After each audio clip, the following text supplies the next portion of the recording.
Hey guys, what is up? Welcome to another episode of the Creative Exchange. It's your girl, SARA DIETSCHY, rhymes with peachy. I am with a very special guest today, Roberto Blake. Welcome to the show. Thanks for having me, Sarah. Yes, hopefully everyone knows who you are, but for the two people who don't, how do you describe yourself? Because you do a lot of things. It's a lot, and sometimes it feels overwhelming to people, but the way I put it is I'm a creative entrepreneur, public speaker, and a YouTube educator. I think that kind of subs me up a little bit. For a little bit of context for some of the things we probably get into, they should probably know that I'm a YouTube certified expert. I'm speaking at VidCon this year, and that I also am the founder of Awesome Creator Academy. Heck yes. So if you guys are curious about YouTube, maybe you are a YouTuber, I think we're going to dive into some really good info. We might rant a little bit about YouTube. And yeah, I might be selfish and ask Roberto for some advice because I think that's what you're best at. It's so cool seeing people on Twitter being like, I just saw Elise Swopes. Yep. She just tweeted, like, I just had an awesome conversation with Roberto Blake. Yep. So it's cool to see all of my creative friends kind of connecting with you in some way. Yeah, no, it's a lot of fun for me too. Yeah. So just to kick things off, what is something that you are super into right now? Whether it's a YouTube strategy or a specific platform, or maybe a specific thing in the creative world or business world that you are attacking right now. I'm attacking Instagram. I'm all for the gram right now. The gram. Attack on gram. Why the gram? So one, I think Instagram is the platform with the most emotional equity right now. That's the way I would phrase it. It's like we are very wrapped up in Instagram from a sense of looking there for things that inspire us, things that trigger us creatively. It's easy to consume, it's accessible, it's on our phone. So both to consume and to create. I don't think there's a better, more accessible platform that's always with us. I think it's really a mobile first platform. They're looking to expand it and actually integrate desktop more. Did you see the news recently? Yeah, no, did you hear my announcement? I'm going daily now. On the gram? Yeah, I'm leading up to that whole long form content announcement. Do you think people are gonna stick on their phone on Instagram and watch a 30-minute video? See, well, it depends. I mean, I've been getting a lot of success with that on my live streams on Instagram stories as it is. And it depends on who does it and how they attack it, and depends on what they're looking for. Because I think what could be interesting is I think we'll see some really amazing creativity. I think some people will try to use it as a distribution aggregate for content they're doing on Twitch and YouTube. But I think that aside from the personalities will fail. I think that you have to do content that's unique to the platform, original to the platform. I also think that everyone's missing this opportunity to use different platforms to show a different side of themselves. What do you think Instagram is for? See, I think Instagram is for not the glitz and the glam, but a little bit more of the curated life. And then the Instagram stories is when you can just get as ratchet as you want. You know, I think Instagram story is, at least for me, the super casual. I don't really care. Occasionally I'll try to be aesthetic on the stories. But that kind of became my new Snapchat. Yeah, no, I remember that, and I remember watching your transition there. Like, I don't know if I agree with it with glitz and glam, because for some people, and I think that's how it's been traditionally used, but I think that anytime somebody or a group of people, or there's a normalization of something on the platform, it's only a matter of time before it flips on its head for disruption. Right. What I'm seeing is seeing people be raw, people be vulnerable, people like going in their post and doing like, you know, no makeup, no filter, or going into literally rants in their post and everything like that. And people are drawn to it. Do you remember when Philip DeFranco used that phrase, polish versus texture? Basically, the short version is that anything that's too polished, too manicured, too produced feels fake, even if it's not. And stuff that is raw, that's why YouTube personalities are winning, right? Exactly, versus TV. But here's the thing. In the culture war of YouTube, people are trying either as creators to become more television, and the platform is trying to become more television. And it's stupid because it's already won and defeated television on the most fundamental levels. So why are we going back to the same exact thing? And that's why I feel like it has become almost so circular in a way of like, okay, YouTube, Netflix, it's the new thing, screw TV. But essentially, we're just becoming TV on another platform. Like YouTube is just becoming TV on our phone. Everyone is doing scripted content. Everyone wants a new hit show with YouTube Red or Netflix or Hulu. And so what do you think is the type of content that will be able to stand out beyond that? Do you think vlogs are dead? Do you think vlogs have had their time? I think vlogs will revert back to what they once were in the Zay Frank era of YouTube.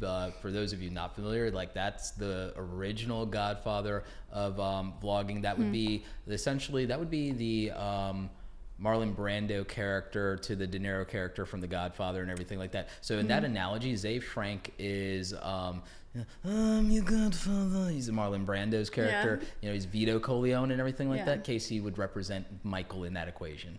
Very cool. Yeah. YouTube just seems to always be changing, and so you never know what is the right angle. And I think at the heart of it, you know, you have to stick to what you love and what you're good at, but then just the practices of distributing your content and the bells and whistles have to change along the way. We're going to get back to art. We're going to get back to art, and we're going to get back to raw storytelling, because I think people, vlogging, and like I love the stuff that you do. I love what I'm seeing out of young creators like Audrey Emberley. Like, you know, she's another female filmmaker, like very reminiscent of your story in some ways. Inspired by a lot by Peter McKinnon. And I feel like the era and the stuff what you guys do, because you're actual filmmakers, you'll always be able to transition and pivot because you never got away from storytelling in favor of editing. But I also see a point where, because you guys are so good at it, your ability to get more out of less will evolve and take you back to a place of simplicity as your life changes. As you guys get like older. It's like I'm 34, so I've seen where this kind of like goes. I've seen what this, you know, and I know people who've been in YouTube that are older than me. And you'll be surprised how much simplicity matters, and how much, once you've cultivated an audience and you've built up enough of an audience that is like down for you, that you find that you work harder emotionally and you work less at everything else over a given period of time, and you can simplify.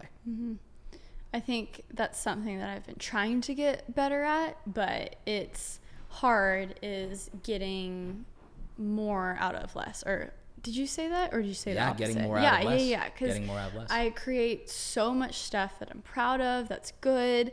I spend so much time on it, but the only life that it lives is like a 2-day to 1 week window on my YouTube channel. And there's so much stuff, even like just from raw footage, that I could make. It's not just taking that and cutting it down for other social medias. Like, I could make unique content out of that footage for other social medias and let that have more of a life. But I don't know why. I feel like that just final product needs to be that, you know, beautiful 10-minute video on YouTube with a bow on top, and anything else like might be watered down. Do you feel that that's what's emotionally satisfying for you as an artist? I think so, but at the same time, I think I always want more eyes on it. You know, I always want more people to engage with it. So if that means that, I mean, that's honestly why I think I started the podcast, is I want to be reasonable to my audience and know that, you know, people might not have the time to sit down 2 to 3 times a week and watch my video. Right. But once a week, they're going to have a commute in the car or the subway where they can listen to me. No, that's real. And that's why I'm glad you like took the pivot to podcast. That's where, even with me, I'm doing video podcasting now, but I'm still doing some audio only stuff because I can do that more frequently.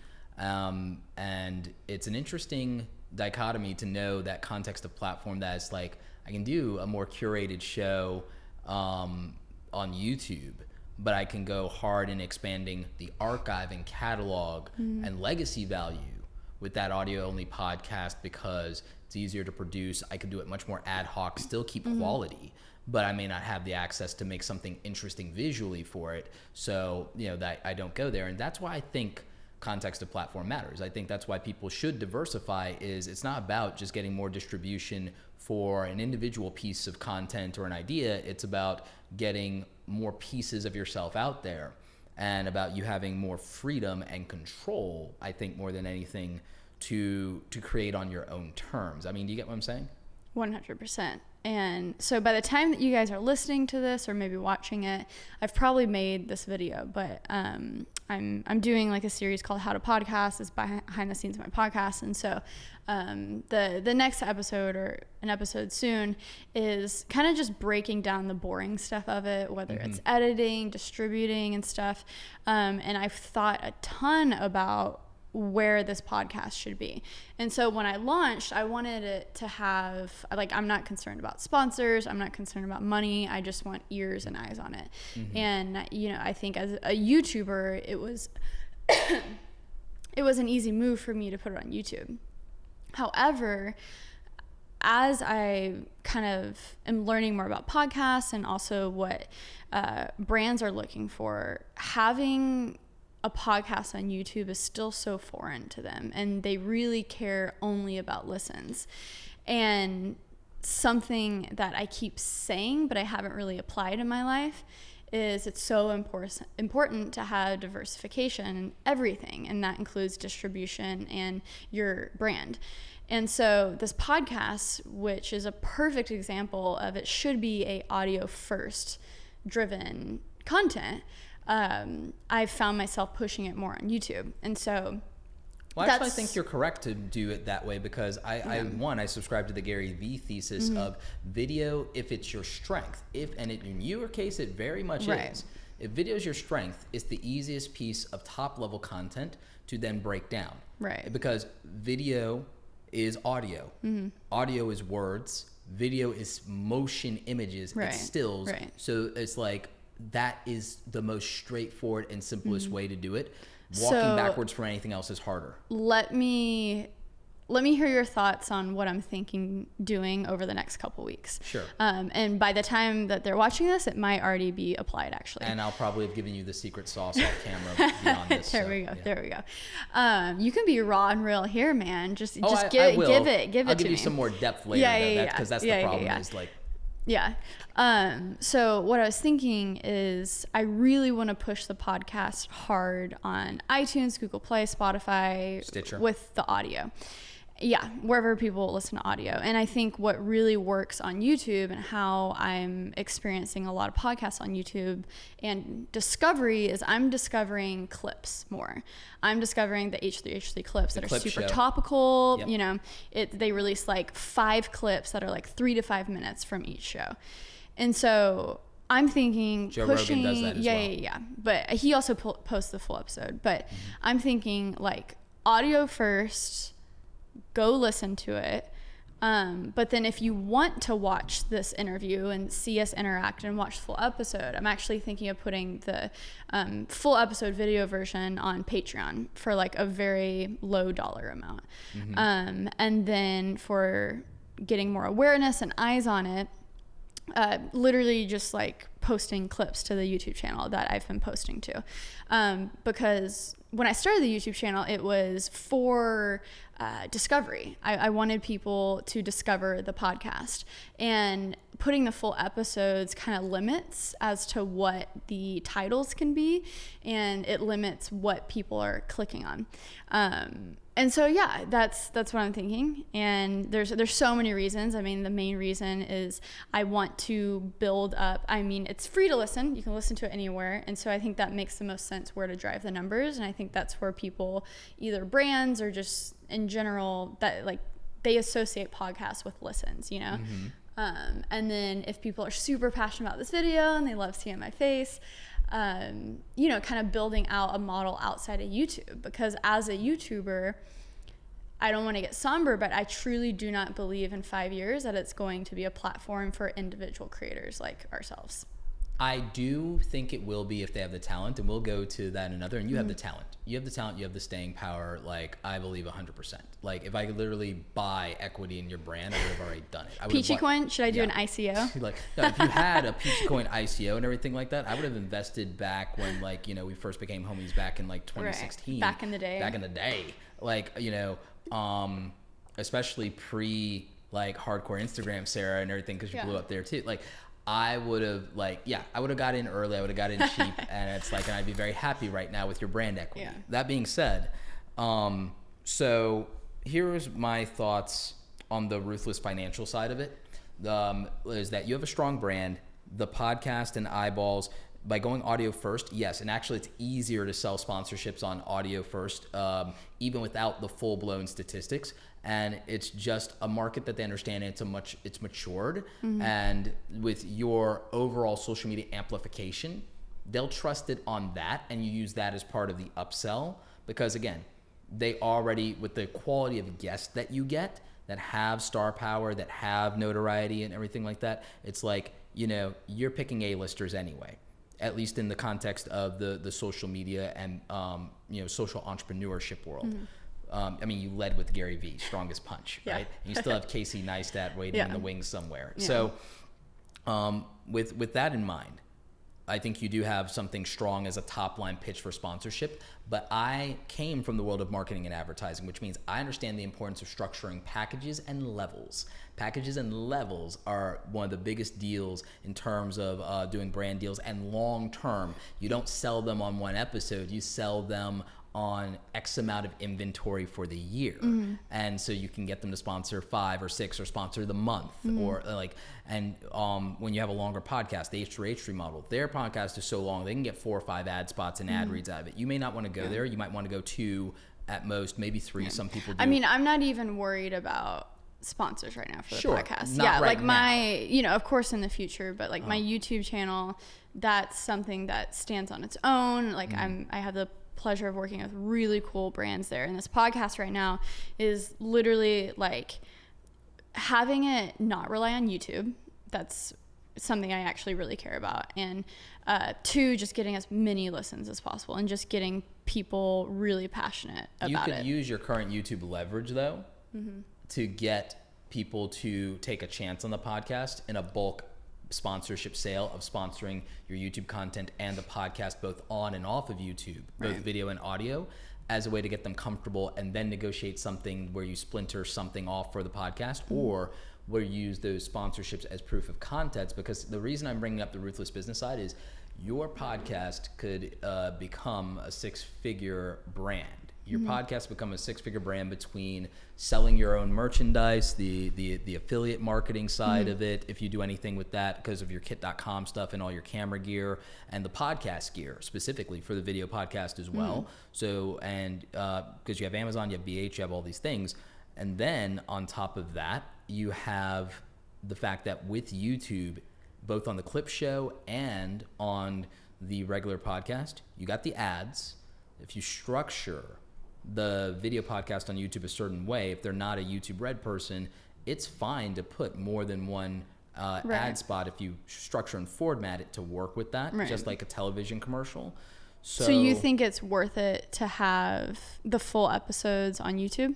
I do, because watch time still matters in the algorithm. Session variable time still matters. And there are people who do those long binge YouTube sessions like that. I'm like that. And a lot of people really just play it like they would an audio podcast, but it's just easier for them finding YouTube because it's a search engine. And because unfortunately podcasting doesn't have a great desktop experience, but there are people who just have better speakers hooked up to their computer or their TV or whatever. So it took 4 to 5 months to get monetization on my podcast channel. I just got it.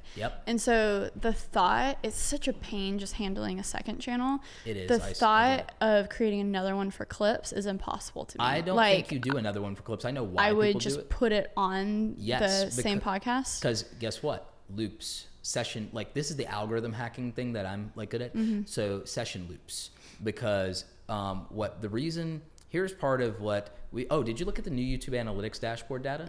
Oh, I have to show it to you after this. Okay, but like the new YouTube analytics dashboard channel data shows you unique visitors to a YouTube channel, which we never got before, click-through rates, but also it shows you the average number of video views per user. Okay, interesting. So here's the thing. Because they're showing us that, we now know and have now confirmed what I've been saying for years about the algorithm. Everything I've been saying for years is now confirmed by data. I can now point to it and say, because I was a Google Analytics guy in my marketing career, but when YouTube evaluates, when you are, this is why Logan and Jake Paul were smart when they exploited the algorithm, is they can tell, YouTube can tell when your channel is responsible for people staying on YouTube longer, specifically. They can tell when your video is specifically responsible for keeping people on YouTube longer. But they can also tell when your channel and when your videos get people to watch more videos, and you are favored and distributed more in YouTube, which means you'll see your YouTube impressions in this new dashboard data go up if you're hitting these specific goals and these markers. Retention rates, overall higher watch time, average viewed percentage durations, etc. The clip shows will help you get over 50% average view durations. They also help you get more video views on average per. It's kind of like in retail, average sales per transaction. It's the same thing. So do you not think that posting? So maybe I post one full episode a week, and then so I'm just posting like every weekday. So maybe like Monday it's full episode, and then Tuesday through Friday it's like a clip. Do you think that those 5-minute videos will mess up the watch time of someone watching like an hour podcast, maybe for half the time of 30 minutes? I think it's the opposite, because the thing is, if the hour timestamp was intimidating to get them to commit to something, they can try before they buy, sample 5 minutes of that, because that's disposable time that they have. Because you always have, there's another thing that like I'm starting a conversation around that like no one's talking about, the concept of disposable watch time. The reason that the biggest YouTube stars have a largely young audience is because young people have the longest binge ability to watch YouTube. We have lives, but like when we were in school, we could throw 3 to 4 hours at a hobby a day. Like now, forget about it. Like this is our life now. So what do you think about, because basically my whole thinking with that is like, so much of my livelihood is wrapped up into YouTube. And then you see these things come along like Patreon with a subscription model that I've always been kind of wary of, just because it's like, okay, everything I do is behind the scenes content. So if I were to put that stuff behind a paywall, that would just be my content. That doesn't make sense. No. So that's why with the podcast, I'm like, oh, I can actually offer an actual product that's like real value of like the full episode. So it could be that it's early, or because access, like, so a lot of people mistake the whole Patreon model. So here's another thing that you can do. There's a lot of cool stuff that you can do. We talked about like the idea of digital products without going quite to a digital product yet. There's enough things digitally that you produce that people in your community would be curious enough about to want access of, to say that that's worth $5. I would say reverse engineer the DeFranco Elite version of doing Patreon and think about it more transactionally, but also think about a ladder of support tiers, structure them, tie things to them. And I would take it and separate it from your main general content, but then also more about things that you like make that may not be a finished product that go to market. Things like, there's things artistically that you do just as a photographer. So you don't think that subscription model is for finished products? Because I guess for me, like, I don't think it has to be. Okay, because like as a consumer, I don't care about getting things early. I'm like, I will view them, and so I'm like, why would people care about that? So that's why there are people who do, but I'm not one of them. Right. There is a market of people but it also depends on who the personality is. Some people just have a fixation with being first. Right. Gary Vee, first in line. Yeah. Like, so but like, I don't love that whole exclusivity model on that. For an exclusivity model on content, I believe in membership sites. I mean, but that's also if you're like an educator or a trainer or something like that. Less so of an entertainer, unless you're using the pay-per-view model. Like if I was Liza Koshy before she got a YouTube Red series, I would have done a Patreon and done live stand-up comedy for my audience as a YouTube live stream, but make it exclusive and make it basically you buy tickets to that every month. Like I do my own comedy hour. I would have branded. I would have made a big thing. Higher tiers also get merch sent to them included in the package. I would have made a whole thing out of it, right? That's a different business model. This is like the thing that I'm really good at is like coming up with these. Like here's something that I'm starting to come up with for people because we have the new little sponsor button on YouTube. Like there are people who are just doing it to do it and just to support me. But my new thing is like, okay, cool. I'm a Photoshop guy. I'm going to make cool desktop wallpapers and artwork. Like the thing I haven't done in a long time is just shown people my artwork and my like creative like skill, because it's stuff I've just been hoarding for myself and putting up, like planning to print out and put the posters in my room of my own artwork. And some of my stuff that got featured in magazines back in the day. But like giving my audience something that like, oh, I gave you like a dope wallpaper pack for your phone and desktop this month that's themed on something related to our community or to my brand, and it's exclusive. That's like a really nice thank you. I tied my Patreon to my podcast instead of my YouTube channel. And what I do there sometimes is, it is the early stuff. Sometimes it's also unreleased things where I've like, you know what? Maybe to distribute to the world, I'm not satisfied with the quality on a technical level of this thing, but the content itself was so good, I want somebody to see it. And so the Patreon people get some exclusivity there of things that I won't put out into the world. So, I mean, I will definitely help you figure out this in a granular way, like offline, just as a homie, but like just think differently and think bigger about it beyond YouTube, because the thing that you have that a lot of people don't have is you're a real media company. You are like me. You're like me. You're like Gary. You're a media company embodied in an individual, right? That's a unique skill, but unlike Gary, you and I are both technicians and artists. So in addition to being the talent, we don't necessarily have to get a team of 20 people to be able to churn out and produce different things. You talked about Instagram being curated. You have the ability, I'm not telling you to go out and do a magazine, but I'm pointing out that if you wanted to launch a magazine, a digital magazine, you have the capacity, the capability. You might not have the bandwidth right now without two people helping, but it would basically come down to two people helping and come down to a ghostwriter in aggregate of your lifestyle, and then you'd have the peachy mag. That's literally how turnkey it would be for you. Right. Because like I look at these hard drives and I look at your Instagram and I know how many photos didn't get posted. Yeah. Like so. Yeah. Ain't that the truth? But so you literally would have the ability to curate a lifestyle magazine for 20-something-year-olds, like easily, between all your travel and all the other things and being in the greatest city in the world and all the dope people that you know, like it would be easy for you to do something like that. So when it comes to all of those individual products, and you know, I know a lot of people out there probably have so many ideas of what they want to do, and you know, it's my advice to always start small, start with one thing and then expand. But when you get to a place like me where you know, life is busy, life is fun. Don't manage two YouTube channels. Literally put someone in charge of the other one. You produce the content. I have a hard time letting go, but that's something I'm learning right now. Trust me, I'm there right now. Yeah. Anything that's mechanical, get rid of it. Save all of your energy for the art. I'm a control freak, but I now finally got into a place where I'm like, if this was an automation, I would have just put a robot in charge of it already. Yeah. If this was software, I would have already given it. I would for as much as I'm a control freak, I realize how much I've given to software. And I'm like, I would give this to software. So if I find a human being as an intermediate thing while I wait out 2 years for the Terminator to come do it, I'm like, okay. A Terminator assistant? Yeah. Don't we all need Arnold Schwarzenegger? Yeah. So checking our emails. I just want to create awesome things. I just want to do dope stuff. I want all of my energy to go into art and thinking about the business. Because I think farther along you get, the less you honestly work on the art part. So recently, I found myself so there's this really good article from the Y Combinator co-founder.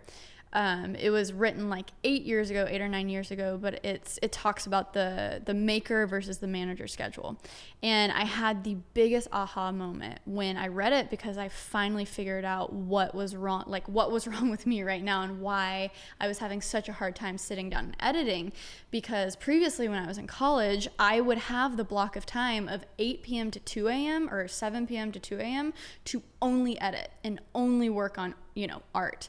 But now my day is just segmented often these hours and random, like I'll have a meeting here and then like 2 hours in between of nothing and then another meeting or a phone call. But those 2 hours, sometimes it takes me just 4 or 5 hours of sitting there and like thinking for an hour, getting into the editing flow for an hour, and then that I know that I have 4 hours after that, then that's when I get into an editing flow.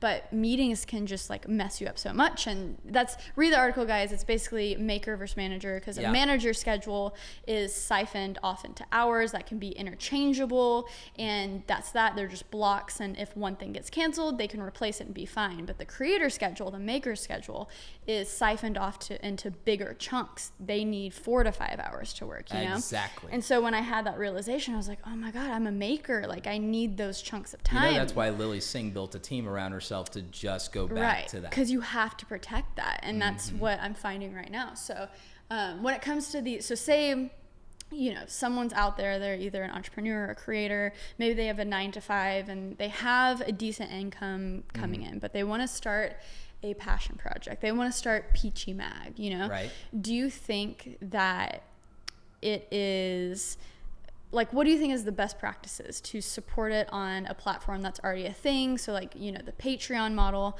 where using an already existent platform to maybe put a paywall up, or Are you talking about financially or logistically? Financially and logistically, in terms of like, let's just use Peachy Mag for an example. So say I wanted to do a once a month digital magazine. Yep. Would it be smartest and logistically the best to go straight to my subscribers and build my own platform and do it that way? Or do I put it behind a paywall of an already existent website that people are familiar with? Do you think there's advantage of familiarity? So I know exactly what to do in this situation. In this situation, you go to the existing digital distribution centers. The existing digital distribution centers, in this case being Apple Books actually has magazines, and also, of course, Amazon. And Amazon has digital magazine distribution, but you also have the ability for them to get it directly from you via the owned and operated, as the aggregate, though, of get it directly from us or at any and all of these things. The same way that with a podcast, this is why most podcasters have a website. They have a website and they use the media hosting as distribution through something like, they get a host like Libsyn or SoundCloud or whoever, but it's distributed to all of the places where podcasts are consumed. Right. But they have this host owned and operated website that is their own, that is branded, where they can get people to sign up to the email list, they can get people to buy the merchandise, they can get people to stay and have traffic on their website. They can, do you think having a website is still worth it? I believe it. I know that in social media land that like a lot of people are skeptical about websites, but like at the end of the day, these platforms, the algorithms are getting much more ruthless and more demanding. It's a content treadmill, or a hamster wheel, however you want to think about it, and it's horrible. And the other thing is, though, if you step out of line with the vision of the platform in any way, they can silence you.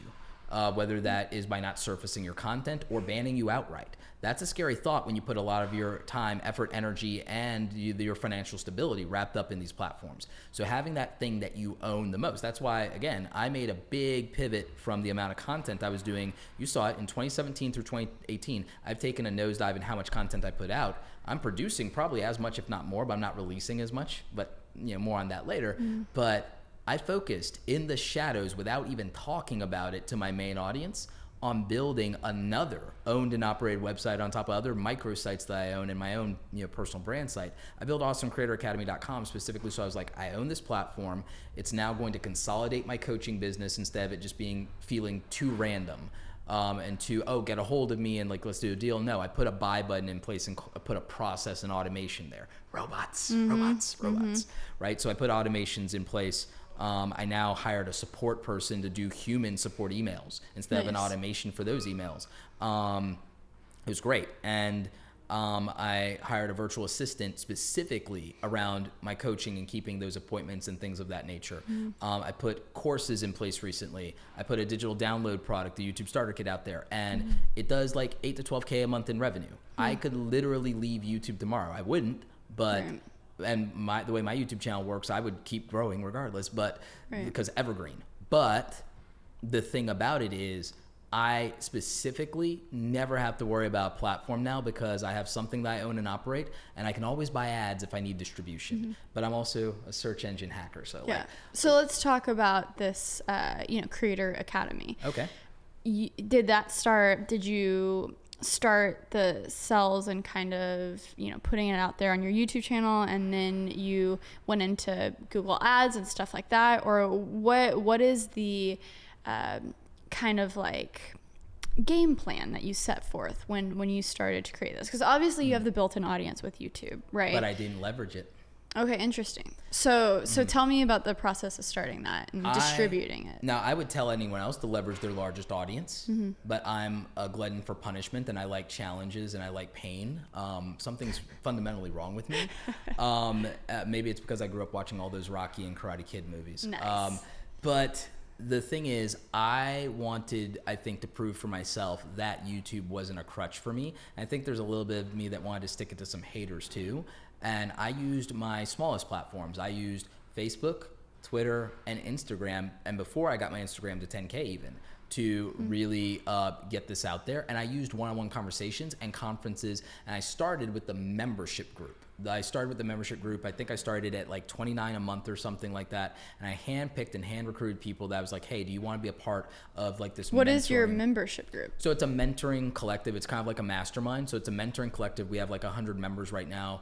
And the way it works is there's exclusive content in the back end of the website that's only for the subscribed members. And there's also some download assets, templates, like email swipe files, different resources. And the idea with Awesome Creator Academy is it's either for people building their personal brand. So it might be someone who is a YouTuber, but they let's say they're not good at business. This would be helpful to them. Or if it's someone that's good at business, but not good at content, then this would be helpful to them. It's the opposite ends of that spectrum. I can bridge those two things, right? So we have people in there that are like 6 or 7 figure business owners that what they want to do is they want to do a podcast or they want to do a YouTube channel or both.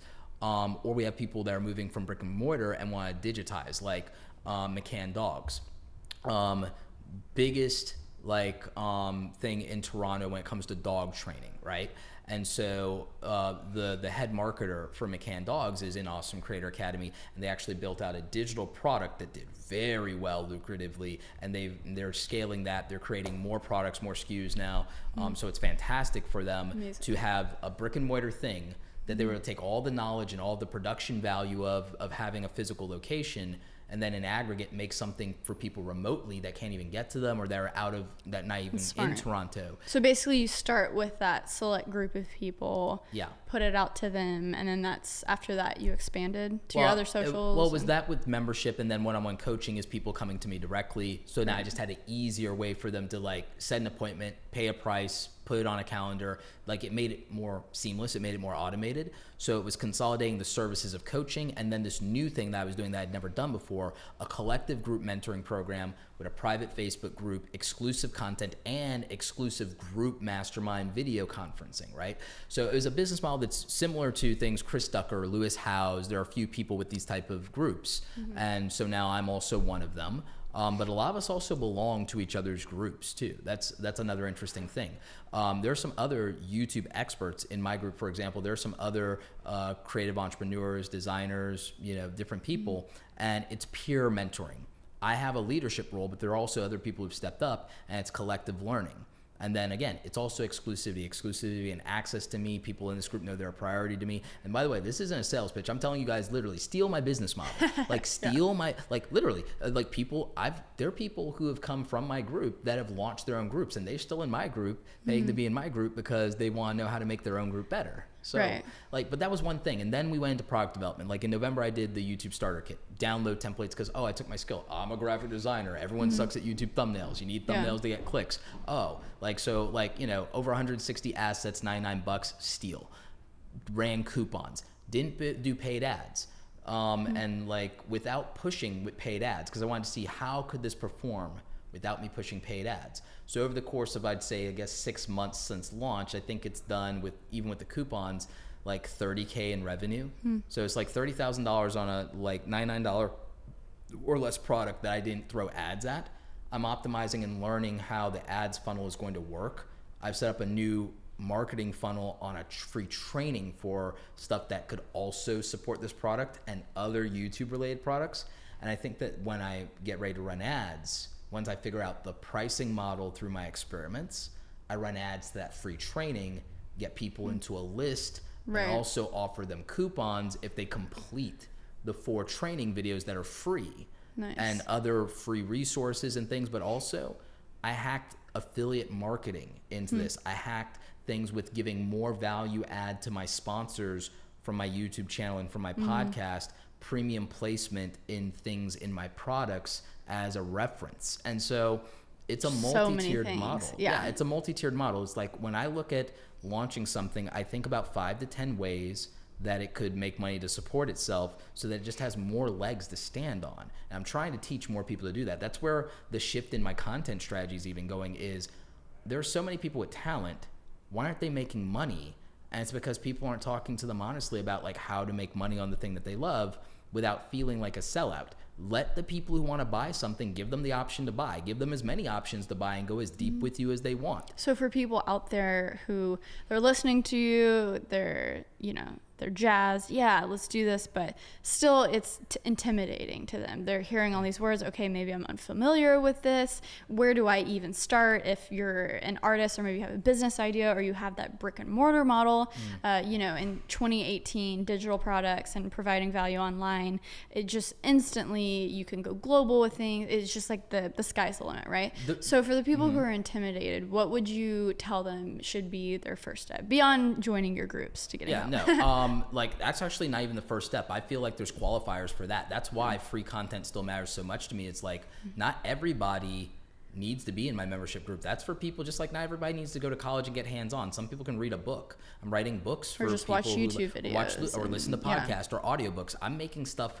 for people like that too, both free and paid. There are some people they need to buy something to use it. There are free books sitting in my Kindle that I've never read because they were free. Everything I paid for, though, I read cover to cover. Like Lily Singh's book, How to Be a Boss, right? Cover to cover in 2 days. Like there's something to that. So my first thing is invest in yourself. Invest in yourself. If there are tools you think you need or resources to do the thing that you want to do, get those tools and get those resources because I know one of my friends, he recently bought a new laptop. And now he's working harder than he ever worked because he was dreading going to this slow, stupid laptop that was so painful to edit on that he would have to compromise and he'd have to pray for his renders, literally would pray for his renders. And then he got a new laptop. Now he's working and hustling harder than he ever has. And he feels good about it. But he also feels good about it because he freelanced and hustled for 2 weeks to get this laptop, specifically to get it in time to do another gig. Yeah. A big gig he knew he couldn't do on the laptop he had. So he fought for it. He hustled. And he's so happy that he did, right? So if you're out there and you're intimidated, I would say baby steps, simple steps, and audit it. Do it and see if it's not as bad. You and I just did your first newsletter and you were super intimidated, but we got through it. Yeah, I got, Peachy newsletter. I just announced new Peachy merch. Right. If it's still on sale by the time that you're watching this, link in the description below. But I, promised the people who signed up for the newsletter, you would get an exclusive first look, chance to buy it. And I gave out a $50 coupon code. Right. And so, I had to send out a newsletter, but I never sent it out before on MailChimp. And so it was nerve-wracking for some reason, even though they have the templates, it's easy. But, I had Roberto here and I was like, you've probably sent out a newsletter. You want to help me real quick? And we did it in 30 minutes. And it was so easy. And I think it's taking the step. And when we did it from scratch, I mean literally every single I had thing. to edit the pictures that were in there and stuff. Yeah, otherwise it probably would have taken 8 minutes. Yeah, exactly. If everything was already done. But and it was, but now that nothing. Now you could do it without me being here. But wasn't it nicer to have somebody hands-on to walk you through it? Yes. Because you could have watched a tutorial, but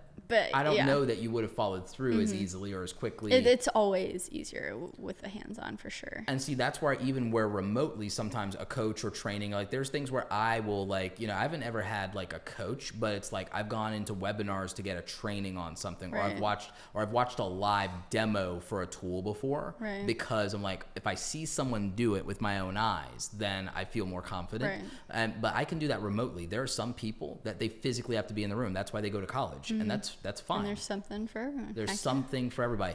That's the hack though, right? Make something for people so that they have the option. Like you want to do something, think about an option that you didn't have before and what it would have meant to you to have that option. That's why I ended up making the content I ended up making. That's why I built the business that I built. It's like, wow, that would have been helpful to me 20 years ago. That would have been helpful to me 10 years ago. That would have been helpful to me 8 years ago. Oftentimes it's what you're seeking out that's what you're going to succeed in making. So heck yeah. Roberto, thanks for being on the Creative Exchange. Yeah, absolutely. Such an honor to have you. And guys, all of his links are in the show notes below. It's so fun to just like talk shop with you. I feel like this was a therapy session for me. I was over here taking notes for my own self. So hopefully it applies to you guys. I know there's a lot of, people who are doing YouTube or maybe aspirational YouTubers, but this does not just apply to YouTube. There's so many things to apply across the board. Well, if I'm going to leave anybody with a message, part of it would be like, I know that you're watching two YouTubers on a YouTube like podcast, or you're listening to us right now and you know us from the YouTube world, but like, the narrative of like being a YouTuber has gotten too sexy. It's gotten out of hand, and I think it's undermining. It's not about Lambos, Jake Paul. It's really not. But it's like for most of us, it's really not. It's like even people with gold play buttons though. I talk to a lot of creators at different levels. Like I talk to people with like 1,000 subscribers, 10 million subscribers, and like there's a common theme of anxiety, and I'm like, we've had this conversation about the mental health of the YouTube community. I did that response to Casey and Elle Mills about like the pressures of being YouTube. Like so many people did their responses. And one of the things I would say is like the YouTube thing, it is too sexy. It's the only platform where you get a trophy. It's the easy quote unquote ad revenue that's not easy and doesn't really exist except for some people. And like the narrative and this goal of being a YouTuber, I'm not trying to discourage anyone so much to say it's not what you think it is, just like anything else, until you actually are in it and the reality like really shows up for you. And it's not always a bad thing and it's not always scary, but it's like it'll be more work than you think, and you won't always get what you thought you would out of it. But there are so many of you that your talent isn't video anyway. You just want to be a YouTuber and be part of the community. You might be better at doing a podcast or a Twitch stream or being an Instagrammer or actually being an actor or actress and using some other platform to get that attention and break out and everything. Like there are so many avenues to deploy. There are so many things that you can do, and there are new platforms that are emerging, and maybe they last, maybe they don't, but there are people, Vine didn't last, but look what happened. People made their brand on it. Like I know marketers who broke out in platforms that are long dead that you've never heard of, like Blab and Meerkat. Like Periscope, rest in peace. Or soon enough anyway. Like, there are people like Snapchat is in decline unless something else happens. But how many people like my friend Sean Duras, and how many people like Cyrene Q and Ginny Can Breathe and Sean Ayala, like how many people broke out and made a name for themselves because they were on the platform while it was hot? Like be an early adopter, be curious, be hungry. Don't like look at YouTube as something that's make or break for you, because there's a lot of us that like, we found success here, but we can see a time where this shouldn't be our priority anymore. Some of us sooner than others. And like, this is real. And I still think at the end of the day, use it as a tool, use it as leverage. No matter what happens with YouTube and the algorithm and everything like that, it's going to hell as it is. It's, for me, still free marketing and still the best personal branding platform, with Instagram being a very close second that might actually steal first any day now. So I'm excited. I'm not down. I'm not depressed about like YouTube being a flaming dumpster fire right now, which it is. But my message to you guys out there is like, it's about optimism and realism. It's about the fact that it's like, we're fortunate enough that video is a strength of ours, but we've got more than one skill under our belt. And for a lot of you, I'm not convinced that video is the top tier thing you can do. I think there's a lot of If you don't love video, it is the wrong thing to jump in with 2 feet. If you have the confidence that you can do it and you have a passion in life and videos the way you're going to get it out, then maybe partner up with someone or watch tutorials and learn it if it's something that you can love. But if you know you hate it, video is too time consuming, especially alone, if you go it alone. Exactly. So yeah, I mean, those are amazing words to end on. Roberto, thank you for joining me on the Creative Exchange, guys. Thank you New for having episode every single Monday. Check out Roberto's links in the show notes below. And yeah, heck yeah, until next time, guys, stay peachy, keep creating, and thanks, Roberto. Thank you. I love how like the random noise everywhere. Yeah. No, it's what happens. It's real. It's that life that we chose, right? We did it. Awesome.